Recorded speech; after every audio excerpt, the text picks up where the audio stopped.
देखो check in progress 1 में question number 1 है, उसका सेकंड पार्ट है। उसमें बताना है कि अगर मैं लिमिट लेती हूँ x टेंड्स टू 0 तो मुझे बताना है कि साइन x जो है वो मेरा 0 के इक्वल है। ठीक है, अब ये देखो कि मैं किसी भी फंक्शन में किसी भी नंबर को सेम नंबर से मल्टीप्लाई या डिवाइड कर सकती हूँ तो उस पर कोई फ़र्क नहीं पड़ेगा। यानी अगर मैं यहाँ पे साइन x के साथ x से मल्टीप्लाई कर दूँ और x से डिवाइड कर दूँ तो कोई फ़र्क नहीं पड़ेगा, क्योंकि वो तो मेरा 1 हो जाएगा। तो सेम चीज़ अगर मैं यहाँ पे लेती हूँ तो ये मेरा क्या हो गया, x साइन x अपॉन में x। और अभी हमने जब फॉर्मूले किए थे तो वहाँ पे देखा था कि अगर मेरा लिमिट x टेंड्स टू 0 है और वहाँ पे मेरा साइन x अपॉन में x आता है तो वो तो 1 के इक्वल हो गया है ना। तो अगर मैं यहाँ पे x से मल्टीप्लाई करती हूँ और x से ही डिवाइड करती हूँ तो ये वाली टर्म तो मेरी 1 हो गई, तो यहाँ पे तो मेरा सिंपल x रह गया। ठीक है, अब ये देखो कि अगर अब मैं यहाँ पे अप्लाई करती हूँ लिमिट लेफ्ट हैंड साइड के लिए तो 0 माइनस में होगा, और अगर मैं यहाँ पे लिमिट अप्लाई करती हूँ x टेंड्स टू 0 पॉजिटिव, यानी एक साइड में लेफ्ट हैंड साइड के लिए ले रही हूँ और एक साइड में राइट हैंड साइड के लिए ले रही हूँ x के लिए, तो अगर मैं 0 से थोड़ा कम लूँ या 0 से थोड़ा ज़्यादा लूँ, यहाँ पे 0 पुट करूँगी तो आएगा तो मेरा 0 ही, तो ये क्या हो गया मेरा 0। ठीक है, तो यहाँ से मेरा यहाँ पे क्लियर हो गया कि साइन x जो है मेरा यहाँ पे 0 के ही इक्वल आएगा, क्योंकि यहाँ पे देखो कि अगर मैं 0 से थोड़ा कम लेती हूँ और फिर यहाँ पे पुट करती हूँ तो भी 0 ही आना है, और अगर यहाँ पे 0 पॉजिटिव लेती हूँ तो भी 0 ही आना है, तो यहाँ से मेरी क्या हो गई, वैल्यू 0 आ गई। अब ये सेम चेक इन प्रोग्रेस 1 का फर्स्ट क्वेश्चन का फर्स्ट पार्ट है। इसमें हमें बोला है कि लिमिट हमें पुट करनी है x टेंड्स टू 0 और फंक्शन दिया है under root a plus x minus under root a minus x upon में x। अब ये देखो कि अगर मैं सिंपल x टेंड्स टू 0 यहाँ पे लिमिट पुट कर देती हूँ तो ये तो मेरा नॉट डिफाइंड हो जाएगा, क्योंकि किसी भी नंबर को अगर मैं 0 से डिवाइड करूँगी तो वो तो नॉट डिफाइंड हो गया। तो यहाँ पर मैं क्या करूँगी, सेम चीज़ के लिए यहाँ पे मुझे क्या दिया हुआ ऊपर अंडर रूट ए प्लस में x minus under root a minus x, तो क्या करेंगे हम इसमें रेसिप्रोकल वाला फॉर्मूला लगा सकते हैं। रेसिप्रोकल मेथड में हम क्या करते थे, सेम चीज़ से मल्टीप्लाई डिवाइड कर देते थे, बस बीच वाला साइन चेंज कर देते थे। ठीक है, तो वही सेम चीज़ मैं यहाँ पे करूँगी, अंडर रूट ए प्लस में x minus under root a minus x upon में x.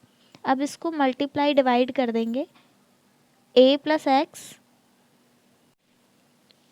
Plus under root a minus x upon में under root a plus x plus under root a minus x. कुछ नहीं किया है, किसी भी number को मल्टीप्लाई डिवाइड कर सकते हैं सेम नंबर से, तो मैंने भी सेम नंबर से ही मल्टीप्लाई किया, सेम नंबर से डिवाइड किया है। बस ये देखो कि यहाँ पे माइनस का साइन था तो मैंने प्लस का साइन ले लिया। ऐसा क्यों किया है, ताकि इसको मैं a minus B and a plus B वाला फॉर्मूला अप्लाई कर सकूँ यहाँ पे। तो अब देखो अगर मैं इस टर्म को a ले लेती हूँ, इसको b ले लेती हूँ, तो यहाँ पे मेरा फॉर्मूला अप्लाई हो जाएगा a minus b into a plus b, और यहाँ पे a plus b a minus b मेरा किसके इक्वल होता था, a square minus b square के। ठीक है, तो यहाँ पे भी सेम चीज़ आ जाएगी, तो ये मेरा बन जाएगा a square minus b square. ठीक है, क्योंकि इसको मैं a ले रही थी, इसको मैं b ले रही थी, तो यहाँ पे ये a हो गया a का स्क्वायर माइनस ये b आ गया b का स्क्वायर। अब अपॉन में मेरे पास क्या बचा, यहाँ पे x एज इट इज़ रहेगा, एंड यहाँ पे ये टर्म बच गई a प्लस एक्स प्लस में a माइनस एक्स। ठीक है, अब ये स्क्वायर से अंडर रूट कैंसिल हो जाएगा मेरा, और यहाँ पे आ जाएगा a प्लस एक्स, लिमिट यहाँ पे अब आप साथ साथ ले लेना, यहाँ पे बचा a plus x minus a minus x upon में मेरा एज इट इज़ रहेगा a plus x plus under root a minus x. अब आप यहाँ पे ब्रैकेट ओपन कर दो तो यहाँ से मेरी वैल्यू आ जाएगी ए प्लस एक्स माइनस ए प्लस एक्स। ठीक है, ए से ए कैंसिल हो गया, नीचे वाली वैल्यू मेरी सेम रहेगी।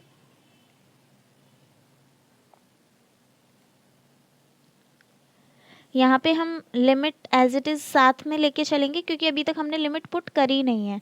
तो यहाँ पे मेरा क्या बचा, यहाँ पे x प्लस एक्स मेरा 2x हो गया, नीचे वाली वैल्यू एज इट इज़।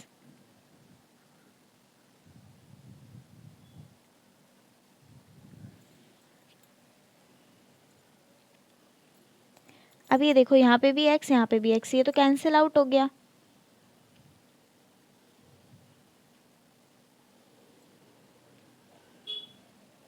और यहाँ पे बचा मेरे पास a प्लस में x plus under root a minus x. अब देखो कि अगर मेरे पास मल्टीप्लाई में होता है यहाँ पे x, तो मैं ज़ीरो नहीं ले सकती थी, क्योंकि फिर मैं ज़ीरो लेती तो ये मेरा पूरा ज़ीरो हो जाता और किसी भी नंबर को ज़ीरो से डिवाइड करती तो नॉट डिफाइंड हो जाता। लेकिन अब तो मेरा यहाँ पे x प्लस माइनस में है, और अगर मैं ज़ीरो को किसी नंबर से प्लस माइनस करूँ तो उस पर कोई फ़र्क नहीं पड़ेगा। तो यहाँ पे अब हम लिमिट अप्लाई कर सकते हैं। तो अब जहाँ जहाँ पे मेरे पास x है वहाँ वहाँ मैं ज़ीरो पुट कर दूँगी। तो ये मेरा a हो जाएगा, a प्लस ज़ीरो a, और ये भी मेरा a हो जाएगा क्योंकि a माइनस ज़ीरो a। तो यहाँ से मेरी वैल्यू आ जाएगी 2 अंडर रूट a, 2 से 2 कैंसिल और वैल्यू आ गई 1 अपॉन में अंडर रूट a। तो ये देखो कि अगर मैं सीधा सीधा यहाँ पे पहले लिमिट अप्लाई कर देती तो ये तो मेरा नॉट डिफाइंड हो जाता, लेकिन अगर हम इसको मल्टीप्लाई डिवाइड करके इसको सिंप्लीफाई करते हैं तो यहाँ से मेरी वैल्यू आती है, और उसके बाद में अगर लिमिट अप्लाई करती हूँ तो मेरा डिफाइंड वैल्यू या डिफाइंड टर्म यहाँ से निकल के आ जाएगी। देखो सेकंड क्वेश्चन का फर्स्ट पार्ट, इसमें आपको फंक्शन एफ ऑफ एक्स दे रखा है जिसमें वैल्यूज़ दे रखे हैं। अगर मैं एक्स को 1 से अबव लेती हूँ तो मेरी वैल्यू आएगी 10, अगर मैं एक्स को 1 लेती हूँ तो मेरी वैल्यू आएगी 1, और अगर मैं एक्स को स्मॉल लेती हूँ 1 से तो मेरी वैल्यू आएगी -10। तो सबसे पहले लेफ़्ट हैंड लिमिट लेते हैं। लेफ़्ट हैंड लिमिट के लिए हम क्या करते थे, x टेंड्स टू 1 माइनस, यानी माइनस के लिए देखते हैं, और यहाँ पे फंक्शन के लिए लिमिट लेंगे x टेंड टू 1 माइनस। तो जब मैं इसको सेम इस वाले फंक्शन के लिए अप्लाई करूँगी तो यहाँ से मेरी वैल्यू क्या आएगी, -10। ठीक है, और जब मैं राइट हैंड साइड के लिए लिमिट लेती हूँ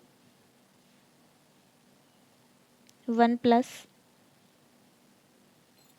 और फंक्शन के लिए अब यहाँ पे फंक्शन कुछ है नहीं तो हम फंक्शन यही नंबर ले लेते हैं। तो यहाँ पे जब मैंने फंक्शन लिया तो ये मेरा आ गया 10, लेकिन अब मैंने क्या किया, यहाँ पे माइनस के लिए अप्लाई किया है, यानी कि 1 से छोटे नंबर के लिए। तो जब मैं x की वैल्यू 1 से कम लूँगी तो ये मेरा आएगा -10। तो -10 पे तो मेरी वैल्यू -10 ही आएगी। अब यहाँ पे मैं फंक्शन के लिए अप्लाई कर रही हूँ x टेंड टू 1 प्लस। तो फंक्शन मेरा यहाँ पे क्या है कि अगर मैं x की वैल्यू 1 से अबव लेती हूँ तो मैं फंक्शन ये लूँगी। अगर मैं यहाँ पे लिमिट अप्लाई करती हूँ 10 के लिए तो यहाँ पे तो मेरा x है ही नहीं ना। तो जब मैं यहाँ पे x की जगह 1 पुट करूँगी तो फिर मतलब किस चीज़ में पुट करूँ, नंबर वेरिएबल तो है ही नहीं। तो यहाँ से मेरा क्या आएगा, सिंपल 10 ही आ जाएगा। तो यहाँ पे जब मैंने पुट किया तो ये मेरा आया -10, राइट हैंड साइड के लिए मैंने किया तो ये मेरा आया 10। और जब मैं सेम के लिए अप्लाई करूँगी, यानी मैं लिमिट 1 के लिए अप्लाई कर रही हूँ फंक्शन, तो मुझे पता है कि 1 आएगा। लेकिन ये देखो कि जब मैंने यहाँ पे माइनस के लिए अप्लाई किया और जब मैंने यहाँ पे प्लस के लिए अप्लाई किया, यानी जब मैंने लेफ़्ट हैंड साइड के लिए लिया और राइट हैंड साइड के लिए फंक्शन के लिए लिया, तो ये दोनों तो मेरे सेम ही नहीं आए, क्योंकि एक साइड मेरा आया था -10 और एक साइड मेरा आया था 10। तो ये दोनों तो इक्वल ही नहीं हुए। तो इसका मतलब यहाँ पे क्या है कि लिमिट मेरी एग्जिस्ट नहीं करती है। So limit does not exist. ठीक है, तो यहाँ पे मेरी लिमिट एग्जिस्ट नहीं करेगी। अब ये क्वेश्चन देखो, ये आपका चेक इन प्रोग्रेस 1 के थर्ड क्वेश्चन का फर्स्ट पार्ट है। इसमें लिमिट दी हुई है x tends to 0 and function दिया हुआ है sin x स्क्वायर अपॉन में x। अगर हम यहाँ से डायरेक्ट यहाँ पे लिमिट पुट कर देते हैं 0 तो ये तो मेरा नॉट डिफाइन हो जाएगा, तो ये डायरेक्ट तो होगा नहीं, तो हमें इसको सिंप्लीफाई करना पड़ेगा, है ना।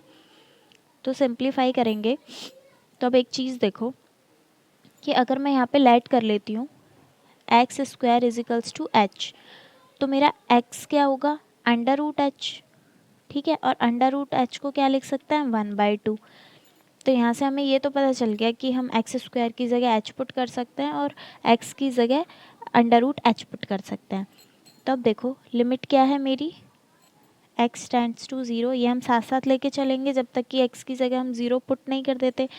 अब लेकिन मैं तो यहाँ पे अब x ले ही नहीं रही, अब तो मैं x की जगह h ले रही हूँ, तो यहाँ पे लिमिट चेंज हो जाएगी और ये हो जाएगी x की जगह h, limit h tends to 0, ठीक है। और यहाँ पे मेरा क्या हो जाएगा, साइन एक्स स्क्वायर की जगह साइन h हो जाएगा और x की जगह क्या लिख सकते हैं, अंडर रूट h।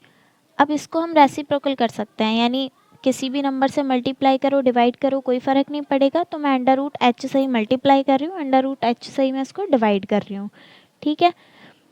तो अब ये देखो कि ये मेरा क्या बना, under root h sine h और नीचे आ गया मेरा एच, ठीक है, क्योंकि under root h into under root h करूँगी तो सिंपल एच आ जाएगा।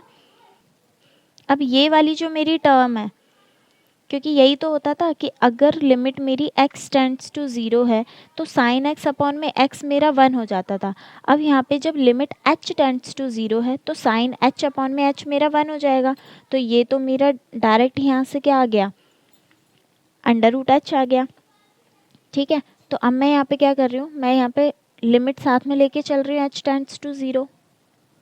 अगर अब मैं h की जगह 0 पुट कर देती हूँ तो लिमिट मेरी यहाँ से हट जाएगी और ये मेरा हो जाएगा अंडर रूट 0। अंडर रूट 0 क्या होता है, मेरा 0 ही होता है, तो अब तो कुछ करने की ज़रूरत ही नहीं है, यहाँ से मेरी वैल्यू आ गई 0। फाइन। लिमिट के चेक इन प्रोग्रेस के क्वेश्चन मैं इसलिए करा रही हूँ क्योंकि लिमिट में से ना क्वेश्चंस आते हैं एग्ज़ाम में, तो इनको आप छोड़ के मत जाना क्वेश्चंस को। लिमिट में से हर बार एक आध क्वेश्चन आता ही है, तो और यहाँ पे ना इजीली मार्क्स गेन भी हो जाते हैं, तो इसलिए ये वाले क्वेश्चंस अच्छे से करके जाना। वैसे ट्रिग्नोमेट्री के क्वेश्चंस इतने आते नहीं हैं क्योंकि ये प्रॉपर मैथ्स वाले में ज़्यादा आते हैं, इकोनॉमिक्स वाले में इतना नहीं आता ट्रिग्नोमेट्री का। बाई चांस कोई क्वेश्चन कभी आ जाए तो आ जाए, बट फिर भी मैं करा देती हूँ क्योंकि बुक के चेक इन प्रोग्रेस में दिया है तो पेपर में डाल सकते हैं क्वेश्चन, ठीक है। अब एक चीज़ यहाँ पे आप साइड में नोट डाउन कर लेना, साइन एक्स की वैल्यू क्या होती है, साइन एक्स की जगह ना हम 1 में कॉसिक एक्स भी लिख सकते हैं, ठीक है। और कॉस एक्स की वैल्यू क्या होती है, 1 में सेक एक्स। टेन एक्स को हम क्या लिख सकते हैं, टेन एक्स की जगह हम साइन एक्स अपॉन में कॉस एक्स भी लिख सकते हैं।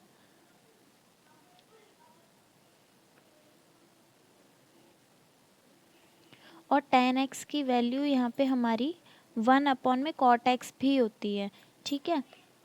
कॉट एक्स की वैल्यू मतलब एक तरह से ये रेसिप्रोकल में होती है, साइन एक्स की वैल्यू होती है 1 में कॉसेक एक्स, तो कॉसेक एक्स की वैल्यू होती है 1 में साइन एक्स। कॉस एक्स की वैल्यू होती है 1 में सेक एक्स की वैल्यू होती है 1 में कॉस एक्स। टेन एक्स की वैल्यू होती है 1 में cot x and sine x upon में कॉस एक्स। कॉट एक्स की वैल्यू होती है हमारी कॉस एक्स अपॉन में साइन एक्स और दूसरी होती है 1 में टेन एक्स, ठीक है। यहाँ पे 1 में कॉट एक्स होती है, इसीलिए ये हमारा यहाँ पे साइन एक्स अपॉन में कॉस एक्स हो जाता है और यहाँ पे कॉस एक्स अपॉन में साइन एक्स हो जाता है। तो ये तो हो गई ट्रिग्नोमेट्री वाली टर्म्स। अब ये देखो कि यहाँ पे डायरेक्ट तो वैल्यू पुट हो नहीं पाएगी क्योंकि अगर आपने यहाँ पे 0 पुट कर दिया तो ये तो नॉट डिफाइन हो जाएगा। तो हम क्या करेंगे, अपने ट्रिग्नोमेट्री के फॉर्मूलेज यहाँ पे पुट करेंगे। कॉसेक एक्स की जगह मैं क्या लिख सकती हूँ, कॉसेक एक्स की जगह मेरा क्या हो जाएगा 1 में साइन एक्स, क्योंकि जब साइन की वैल्यू 1 में कॉसेक है तो कॉसेक की वैल्यू 1 में साइन हो गई, तो लिमिट मेरी एज इट इज़ चलेगी। कॉसेक कॉसेक एक्स की जगह मेरा यहाँ पे आ जाएगा 1 में साइन एक्स और कॉट एक्स की जगह मैं क्या लूँगी, कॉस एक्स अपॉन में साइन एक्स। फाइन। और x मेरा एज इट इज़ चलेगा। अब क्या कर सकते हैं इसमें, इसका हम वो ले सकते हैं एलसीएम, है ना। दोनों टर्म नीचे सेम है तो क्या हो जाएगा 1 माइनस कॉस एक्स अपॉन में साइन एक्स, और ये x मेरा नीचे है तो ये यहाँ पे साइन x के साथ आ जाएगा, क्योंकि यहाँ पे सिंगल x है तो मतलब x अपॉन 1 हो गया, मल्टीप्लाई में लेके जाऊँगी तो 1 अपॉन में x हो जाएगा। मतलब यहाँ से सीधे सीधा मेरा क्या आएगा 1 माइनस कॉस एक्स और नीचे आ गया साइन एक्स। ये तो समझ आ गया आपको कैसे आया है, क्योंकि दोनों टर्म सेम है तो साइन एक्स कॉमन ले लिया और ऊपर आ गया 1 माइनस कॉस एक्स। नीचे है मेरा x हो जाएगा, तो ये यहाँ पे आ गया नीचे। लिमिट मेरी एज इट इज़ चलेगी क्योंकि अभी मैंने x की वैल्यू जो है 0 पुट नहीं करी है यहाँ पे, ठीक है। तो अब देखो यहाँ से मेरा क्या आ गया 1 माइनस कॉस एक्स अपॉन में x साइन एक्स। अब मुझे यहाँ पे ट्रिग्नोमेट्री के फॉर्मूले यूज़ करने पड़ेंगे, तो मेरे पास एक फॉर्मूला होता है 1 माइनस कॉस एक्स की जगह हम यूज़ कर सकते हैं 2 साइन स्क्वायर एक्स बाई 2, ठीक है। और एक होता है मेरे पास साइन एक्स के लिए 2 sine x by 2 cos x by 2। तो क्या करूँगी मैं यहाँ पे 1 माइनस साइन एक्स के जगह पे क्या लिख दूँगी, लिमिट मेरी एज इट इज़ चलेगी। यहाँ पे मेरा आ जाएगा 2 साइन स्क्वायर एक्स बाई 2। अगर आपको फॉर्मूलेज देखने हैं ना तो आप गूगल कर लेना, उसमें 10th क्लास और 11th क्लास की ट्रिग्नोमेट्री के फॉर्मूलेज आप डाउनलोड करोगे ना तो सारे फॉर्मूलेज मिल जाएंगे वहाँ पे, ठीक है। और अगर फिर भी चाहिए तो मैं एक काम करूँगी, टेलीग्राम चैनल पे आपको फॉर्मूलेज दे दूँगी। वैसे इतना याद करने की ज़रूरत नहीं है, जो मेन एक दो फॉर्मूले हैं वो आप याद कर लेना अगर पेपर में क्वेश्चन आ जाता है तो। और बाकी जो बहुत ज़्यादा टिपिकल हैं वो मत करना, क्योंकि फॉर्मूलेज बहुत ज़्यादा होते हैं ट्रिग्नोमेट्री में, बहुत ज़्यादा होते हैं। तो मैं फिर भी एक बारी आपको टेलीग्राम चैनल पे ना दे दूँगी सारे फॉर्मूलेज एक साथ लिख के। तो यहाँ पे मैंने क्या किया 1 माइनस कॉस एक्स की जगह वैल्यू पुट कर दी, एक्स साइन एक्स की जगह क्या करूँगी मैं ये वाली वैल्यू पुट कर दूँगी। तो अब यहाँ पे एक्स तो मेरा एज इट इज़ ही रहेगा, साइन एक्स की जगह मेरी ये वैल्यू आ जाएगी, तो ये मेरा हो जाएगा 2 sine x by 2 cos x by 2। Fine. अब ये देखो क्या क्या कैंसिल आउट हो रहा है, 2 से 2 कैंसिल हो जाएगा, यहाँ पे साइन स्क्वायर एक्स बाई 2 है और यहाँ पे साइन एक्स बाई 2 है, तो यहाँ से मेरे पास क्या बचेगा, यहाँ से मेरे पास बचा साइन एक्स बाई 2, ये तो कैंसिल आउट हो गया इससे। यहाँ पे सिंगल साइन एक्स बाई 2, यहाँ पे है कॉस एक्स बाई 2 और ये बचा मेरे पास 1 बाई एक्स। जो दिया हुआ है एक्स टेंड्स टू 0 और यहाँ पे है मेरे पास एक्स, तो मैं क्या करूँगी, मैं x की जगह x बाई 2 ले लूँगी। हमारे पास सारी टर्म्स में x बाई 2 है तो मैं यहाँ भी x बाई 2 ले लूँगी और इसको भी x बाई 2 कर दूँगी। जब x की वैल्यू 0 के इक्वल आ रही है तो x बाई 2 की वैल्यू भी 0 के इक्वल ही आएगी। तो यहाँ से हम लिमिट ले लेते हैं x बाई 2 टेंड्स टू 0 और यहाँ पे sine x by 2 as it is रहेगा, यहाँ पे x की जगह x बाई 2 हो गया, ये यहाँ पे cos x बाई 2 है ही, कुछ नहीं किया है, x को यहाँ ले आई हूँ, cos x को यहाँ ले आई हूँ। अब ये देखो सेम टर्म मेरी टेंड्स टू 0 है, सेम टर्म मेरी यहाँ पे आ रही है तो ये तो 1 हो गया, तो यहाँ पे क्या बचा cos x बाई 2। लेकिन यहाँ पे जब मैंने 2 डिवाइड में लिया है ना तो यहाँ पे मल्टीप्लाई में भी आएगा, ठीक है। यहाँ पे मल्टीप्लाई में इसलिए नहीं लिया क्योंकि यहाँ पे मल्टीप्लाई में लेने से फ़ायदा ही नहीं है, x 0 है तो 2 तो वैसे ही 0 हो जाएगा, लेकिन यहाँ पे मुझे लेना पड़ेगा। मैंने x को क्या किया है, x को 2 से ही मल्टीप्लाई किया है, 2 से ही डिवाइड किया है, ठीक है। एक नंबर को सेम नंबर से मल्टीप्लाई डिवाइड कर सकते हैं, यहाँ पे भी x को 2 से मल्टीप्लाई किया है, 2 से डिवाइड किया है, लेकिन 2 से मल्टीप्लाई करने से भी कुछ होगा नहीं क्योंकि वो तो जब x टेंड्स टू 0 है तो 2x टेंड्स टू भी 0 ही हो जाएगा। तो यहाँ पे क्या बचा मेरा 2 कॉस एक्स बाई 2 बच गया। अब देखो कि अगर मैं यहाँ पे लिमिट पुट करूँगी, अभी तो लिमिट मेरी चल ही रही है x बाई 2 टेंड्स टू 0, अगर मैं यहाँ पे लिमिट पुट करती हूँ, एक मिनट, यहाँ से हो जाएगा cos 0 बाई 2, 0 बाई 2 मतलब 0, cos 0 हो गया, cos 0 की वैल्यू क्या होती है हमारी 1 होती है, जब मैंने लिमिट पुट करी तो ये मेरा आ गया 2 cos 0, cos 0 की वैल्यू हमारे पास क्या होती है, cos 0 हमारे पास 1 होता है, तो ये मेरा सीधा सीधा 1/2 आ गया यहाँ से आंसर। ठीक है, यहाँ पे कुछ नहीं हुआ है, सिर्फ ट्रिग्नोमेट्री के फॉर्मूले, ट्रिग्नोमेट्री के रूल यूज़ हुए हैं, बाकी नॉर्मल ही है। तो सारी प्रॉब्लम सिर्फ ट्रिग्नोमेट्री अप्लाई करने में आएगी यहाँ पे। सो चेक इन प्रोग्रेस 1 का ही थर्ड पार्ट है ये। इसके अंदर देखो कि वैल्यू निकालनी है। जब लिमिट दी हुई है x tends to infinity sine x upon में x, तब आप बोलोगे कि ये तो साइन एक्स अपॉन में x, ये तो 1 हो गया। नहीं, क्योंकि साइन एक्स अपॉन में x 1 जब भी होता है जब लिमिट में x टेंड्स टू 0 हो, लेकिन यहाँ तो x टेंड्स टू इन्फिनिटी है, तो मतलब हमें कुछ और करना पड़ेगा। अब यहाँ पे वैल्यू पुट कर नहीं सकते हैं, वरना ये तो नॉट डिफाइंड हो जाएगा वापस से। तो अब यहाँ पे क्या कर सकते हैं, हम लेट कर लेते हैं 1 upon x is equals to h, यानी यहाँ पे ये जो 1 अपॉन में x है इसको h लेट कर लेते हैं। अब इसको h लेट करेंगे तो यहाँ पे हमारी जो h की वैल्यू आएगी वो क्या आएगी। अब यहाँ पे 1 अपॉन में x जो है वो h के इक्वल है, तो यहाँ पे भी 1 अपॉन में h जो है वो इन्फिनिटी के इक्वल हुआ। अगर 1 अपॉन में h मेरा इन्फिनिटी के इक्वल है तो फिर h क्या हो गया मेरा 1 अपॉन इन्फिनिटी, और 1 अपॉन इन्फिनिटी क्या होता है, h क्या हुआ मेरा 1 अपॉन में इन्फिनिटी, और 1 अपॉन में इन्फिनिटी मेरा क्या होता है 0 के इक्वल। तो ऑब्वियस है कि मेरा यहाँ पे क्या हो रहा है h टेंड्स टू 0। अगर मेरा x टेंड्स टू इन्फिनिटी है तो मेरा h टेंड्स टू 0 होगा यहाँ पे। ठीक है, तो अब वैल्यू पुट करते हैं। यहाँ पे मैं लूँगी लिमिट h टेंड्स टू 0। अब देखो साइन x की जगह क्या लेंगे, x की जगह क्या हो गया 1 अपॉन में h, क्योंकि 1 अपॉन में x h के इक्वल है, तो h किसके इक्वल हो गया 1 अपॉन में x के इक्वल। इसको रेसिप्रोकल कर देंगे तो x की वैल्यू आ जाएगी, मतलब हाँ इसको रेसिप्रोकल कर देंगे तो ये आ जाएगा 1 अपॉन में h। ठीक है, तो साइन x की जगह मैं लूँगी साइन 1 अपॉन में h, यहाँ पे भी x की जगह 1 अपॉन में h आ गया, और h हो गया मेरा टेंड्स टू 0। अब ये देखो कि अभी भी मैं इसको 1 नहीं कर सकती, क्योंकि यहाँ पे मेरा 1 अपॉन में h टेंड्स टू 0 नहीं है। साइन के साथ जो मेरी वैल्यू है वो मेरी टेंड्स टू 0 होगी, तभी मेरा ये पूरा 1 हो सकता है, मतलब अभी तो ये मेरा 1 नहीं हो सकता। ठीक है, तो अब यहाँ से वैल्यू निकालो 1 अपॉन में h, अगर मैं करूँगी तो ये मेरा h ऊपर आ जाएगा, है ना, क्योंकि ये मेरा डिवाइड में है। मल्टीप्लाई में करने के लिए रेसिप्रोकल कर देते हैं h अपॉन में 1, तो ये मेरा क्या हो जाएगा h साइन 1 अपॉन में h मेरा एज इट इज़ रहेगा जो यहाँ पे दिया हुआ है। लिमिट में साथ साथ लेके चलूँगी क्योंकि अभी तक मैंने लिमिट की वैल्यू पुट नहीं करी है।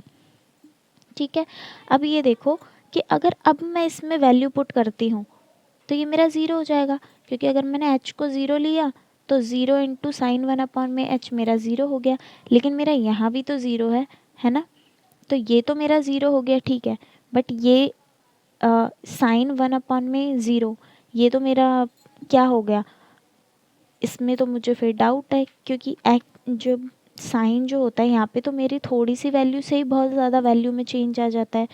तो अब मैं यहाँ पे एग्जैक्ट ये तो नहीं कह सकती कि मेरा h 0 ही है, क्योंकि मैं यहाँ पे लेके चली हूँ h टेंड्स टू 0, 0 के बहुत ज़्यादा क्लोज है, एग्जैक्ट 0 नहीं है। तो इसका मतलब h तो मेरा यहाँ से 0 मैं ले लूँगी, बट साइन 1/h को मैं 0 नहीं ले सकती। तो मैं ये बोलूँगी कि h जो है वो मेरा एग्जैक्टली 0 नहीं है।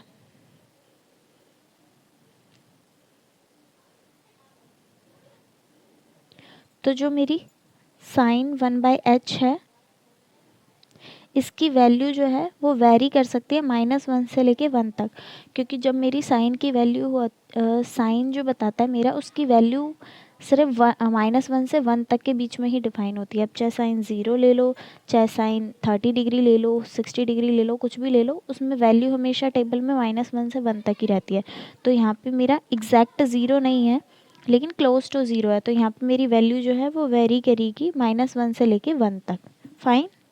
थर्ड क्वेश्चन का फोर्थ पार्ट, इसमें हमें फंक्शन की वैल्यू दी हुई है ax² प्लस bx प्लस में c, और प्रूव करना है कि एफ ऑफ एक्स प्लस 1 में से जब हम एफ ऑफ एक्स माइनस करेंगे और उसको n से डिवाइड करेंगे तो हमारी वैल्यू आएगी 2ax प्लस में b। कुछ नहीं करना, एफ ऑफ एक्स तो हमें दिया ही हुआ है ऑलरेडी, हमें इसमें पुट करने के लिए एफ ऑफ एक्स प्लस में n चाहिए। अब जब हमें एफ ऑफ एक्स दिया हुआ है तो एफ ऑफ एक्स क्या है मेरा, a x square plus b x plus में सी, ये तो हमें पता ही है। अब हमें क्या चाहिए, एफ ऑफ एक्स प्लस में एन। अब एफ ऑफ एक्स प्लस में एन निकालने के लिए क्या करूँगी कि जहाँ जहाँ एक्स है वहाँ वहाँ एक्स प्लस में एन पुट कर दूँगी। तो ए के साथ एक्स प्लस में एन का square plus b x plus में एन प्लस सी, ठीक है। यहाँ पे फॉर्मूला पुट कर दो, ए प्लस बी का होल स्क्वायर वाला फॉर्मूला लग जाएगा। क्या होता है ए प्लस बी का whole square, a square plus b square plus 2ab। तो ये क्या होगा, x square plus N square plus में 2xn। इसको यहाँ से सिंप्लीफाई करेंगे, मल्टीप्लाई करेंगे तो क्या हो जाएगा, वी एक्स प्लस में वी एन प्लस में सी। अब इसको सॉल्व करो, ये हो गया a x square plus a n square plus a 2axn plus b x plus b n plus c, ठीक है। अब देखो एफ ऑफ एक्स आ गया, f of x plus n आ गया। अब क्या करना है, दोनों को माइनस करना है। तो f of x plus n में से एफ ऑफ एक्स को माइनस कर दूंगी, क्योंकि देखो मुझे यही इसी में तो वैल्यू पुट करनी है, जब भी तो ये आएगा। तो f of x plus n में से एफ ऑफ एक्स माइनस कर दूंगी। तो पहले ये वाली वैल्यू पुट करते हैं, a x square plus a n square plus 2axn plus b x plus b n plus c. अब इसमें से एफ ऑफ एक्स माइनस कर दूंगी, तो क्या हो जाएगा, a x square minus b x minus c. अब ये देख लो कि इसमें से क्या क्या कट हो रहा है। ए एक्स स्क्वायर से ए एक्स स्क्वायर गया, यहाँ पे बी एक्स से बी एक्स गया, सी से सी गया, और तो कुछ कटेगा ही नहीं, है ना। तो बचा क्या, a n square plus 2axn plus b n. अब देखो कि हमें पुट किस में करना था, लिमिट n टेंड्स टू 0।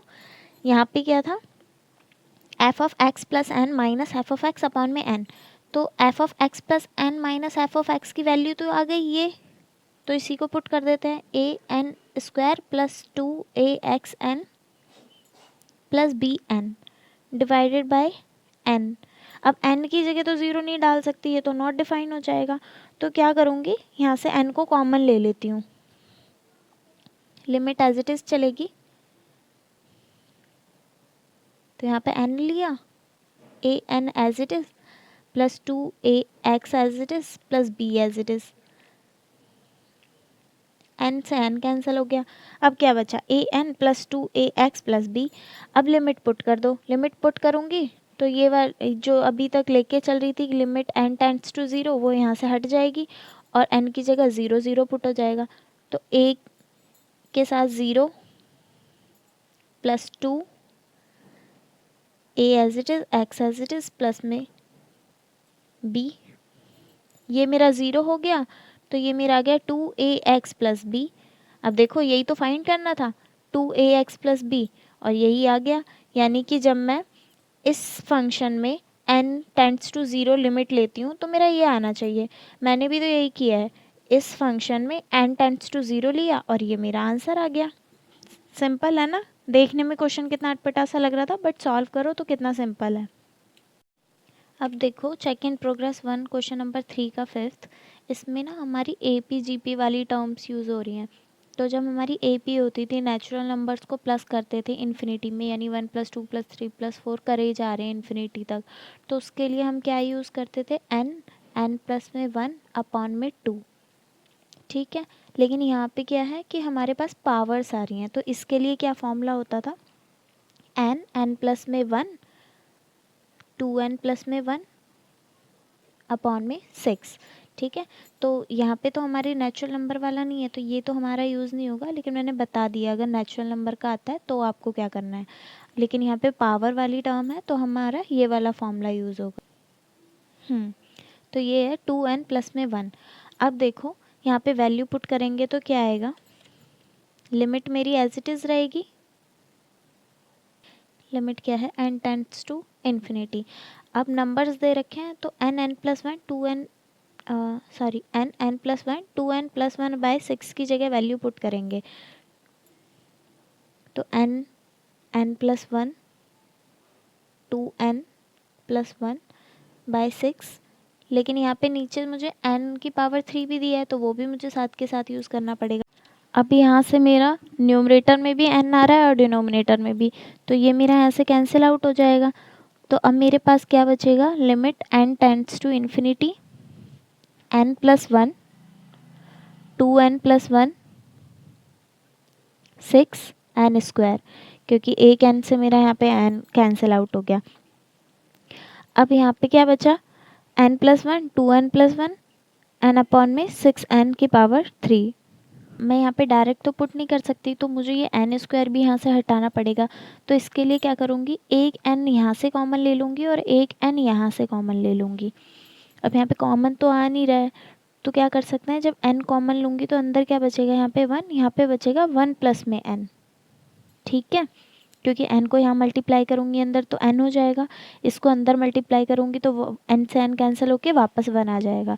तो एक n ये हो गया, एक n यहाँ से कॉमन ले लूँगी तो यहाँ से बचेगा 2 + 1/n। सेम चीज़ मल्टीप्लाई करके देख लो, अंदर मल्टीप्लाई करूँगी तो 2n हो जाएगा और इसके साथ करूँगी तो n से n कैंसिल होके वापस 1 रह जाएगा। और ये हुआ मेरा 6n²। Limit as it is चलेगी अभी, क्योंकि वैल्यू पुट नहीं करी है इन्फिनिटी। अब ये क्या हुआ, एक n से ये वाला n कैंसिल हो गया, एक n से ये वाला n कैंसिल हो गया। तब मेरे पास क्या बची है टर्म, 1 + 1/n 2 + 1/n और नीचे मेरा 6 आ जाएगा एज इट इज़। अब देखो नीचे तो n बचा ही नहीं, अब मेरा n कहाँ आ रहा है, सिर्फ प्लस माइनस में आ रहा है, कहीं भी मल्टीप्लाई डिवाइड में तो आ ही नहीं रहा। डिवाइड में आता तो नॉट डिफाइन हो जाता, मल्टीप्लाई में आता तो फिर मल्टीप्लाई करके वापस मतलब इन्फिनिटी आ जाता। अब प्लस माइनस में मैं कर सकती हूँ, अगर मैं यहाँ पे n की जगह इन्फिनिटी पुट करूँगी तो मैंने बताया था ना कि 1 अपॉन में इन्फिनिटी की वैल्यू क्या होती है, 0, और 1/0 की वैल्यू क्या होती है, इन्फिनिटी। तो हम 1/0 नहीं ले सकते क्योंकि इन्फिनिटी आ जाएगा, लेकिन 1/∞ तो ले ही सकते हैं, वो तो 0 होता है। तो यहाँ से वैल्यू पुट करूँगी तो ये मेरा आ जाएगा 1 + में 0 2 + 0 अपॉन 6। यहाँ से मेरा 1 आ गया, यहाँ से 2 आ गया, 2 × 1 2 हुआ, 2 अपॉन में 6, ये मेरा आ जाएगा आंसर 1/3। हो गया सिंप्लीफाई। ठीक है, ये आ गया 2/6 कैंसिल आउट करके 1/3, तो आंसर आ गया मेरा यहाँ पे 1/3। देखो लास्ट क्वेश्चन है, 6th पार्ट है। इसमें क्या करना है, limit x tends to 0, function की वैल्यू दी हुई है tan इनवर्स x अपॉन में x, तो इसको फाइंड करना है। तो यहाँ पे क्या करेंगे, यहाँ पे भी as it is value put नहीं कर सकते, नॉट डिफाइन हो जाएगा, तो लेट करेंगे tan इनवर्स x को थीटा ले लेंगे। ठीक है, अब देखो यहाँ पे tan इनवर्स का मतलब क्या होता है, 1 अपॉन में जब कुछ होता है तो वो इन्वर्स होता है। तो जब ये यहाँ पे इन्वर्स में है तो यहाँ पे जाके नॉर्मल हो जाएगा मल्टीप्लाई में, तो x की वैल्यू क्या आ गई, tan थीटा। ठीक है, अब वैल्यू पुट कर देंगे, लिमिट ले लेंगे, पहले x टेंड्स टू 0 थी, अब थीटा टेंड्स टू 0 हो जाएगी। ठीक है, यहाँ पे देखो tan इनवर्स x की वैल्यू क्या ली है, थीटा, तो tan इनवर्स x की जगह थीटा आ जाएगा और x की जगह क्या हो गया, tan थीटा, तो ये हो गया tan थीटा। अब tan थीटा के लिए क्या बताया था मैंने, tan x की जगह क्या ले सकते हैं, sin x अपॉन में cos x, ये था ना tan x की sin x अपॉन cos x, तो tan थीटा की जगह sin थीटा अपॉन cos थीटा हो जाएगा। तो यहाँ पे आ जाएगी limit theta tends to 0 theta sine theta upon में कॉस थीटा। अब इसको सॉल्व करेंगे तो ये क्या हो जाएगा, लिमिट थीटा टेंड्स टू 0, ये हो जाएगा हमारा cos theta upon sine theta, और यहाँ पे तो थीटा है ही एक। तो अब ये देखो कि जब sine sine x upon x होता था और एक्स टेंड्स टू ज़ीरो होता था तो वो 1 हो जाता था। सेम उसके रेसिप्रोकल के लिए होता था कि एक्स अपॉन साइन एक्स और एक्स टेंड्स टू ज़ीरो है तो भी 1 हो जाएगा। तो यहाँ पे एक्स की जगह थीटा है, थीटा अपॉन साइन थीटा और थीटा टेंड्स टू ज़ीरो तो ये भी 1 हो जाएगा। तो यहाँ से क्या बचा, limit theta tends to zero और यहाँ पे कॉस थीटा। अब वैल्यू पुट कर देंगे थीटा की जगह 0 तो ये हो जाएगा कॉस ज़ीरो।